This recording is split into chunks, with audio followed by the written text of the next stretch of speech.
Não é à toa que dizem que o cão é o melhor amigo do homem. Afinal, vira e mexe, temos contato com surpreendentes relatos da lealdade de cães para com seus tutores. Um exemplo disso é a história de Ashiko, o cão que não deixou de esperar seu dono na estação de trem, mesmo após sua morte. Assista o filme sobre essa história, é simplesmente emocionante. Mais recentemente, uma nova prova de lealdade canina aconteceu, justamente num dia muito trágico. No dia 11 de março de 2011, dia do terrível terremoto e tsunami no Japão, um cãozinho da raça Shih Tzu chamado Babu, na ocasião com 12 anos de idade, salvou a vida de sua tutora, Tamiya Kanuma, que na época estava com 83 anos de idade e residia na cidade de Miyako, uma das cidades mais atingidas pelo tsunami. Olá, este é o Shih Tzu Nation, o canal sobre cuidados com cachorros da raça Shih Tzu. Inscreva-se no canal e vamos entender juntos essa história encantadora de lealdade do cão com sua tutora. Segundo a tutora, o seu cachorro Babu não era grande fã de caminhadas. No entanto, no dia 11 de março de 2011,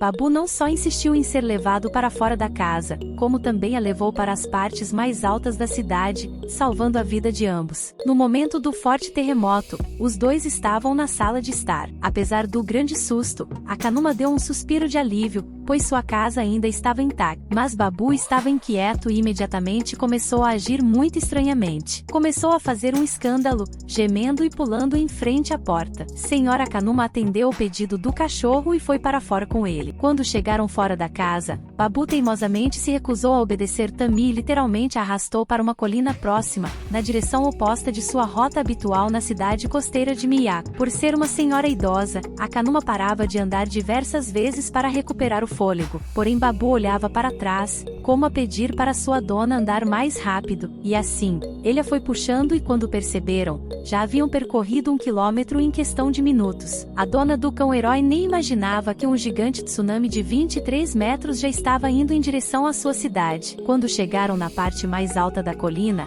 Babu começou a relaxar e andar mais devagar, e a Kanuma logo descobriu o motivo. Ao olhar para baixo, ela viu o tsunami atingindo todo o bairro onde viviam. Sua casa havia sobrevivido ao terremoto, mas agora estava imersa na água barrenta. A Kanuma, naquele momento, soube que o comportamento estranho de Babu salvou a vida dos dois e prometeu que daquele momento em diante ela não iria mais questionar a intuição e os instintos do seu fiel cão. Segundo relatado por a Kanuma, o cão Babu deve ter sentido que o tsunami estava se aproximando. Se tivesse contrariado Babu, com certeza ambos teriam morrido afogados pela gigante onda de lama que invadiu o distrito de Taro-Kawamukai onde moravam. Cachorro e tutora foram para um abrigo com mais 60 moradores e não se sabe por quanto tempo ficaram lá. Não há novas informações sobre Babu e Tamiya Kanuma. Provavelmente já faleceram no decorrer desses 13 anos do tsunami. A inabalável dedicação e lealdade do seu amigo de 4 patas é algo que Tamiya Kanuma nunca mais esqueceu em sua vida. Linda história, não é mesmo? Maravilhosa conexão de Babu e a Kanuma, que ficará para sempre para a história de cães heróis. Se você gostou desse vídeo, curta, compartilhe com outros tutores de Shih Tzu e nos vemos no próximo vídeo. Lambeijos!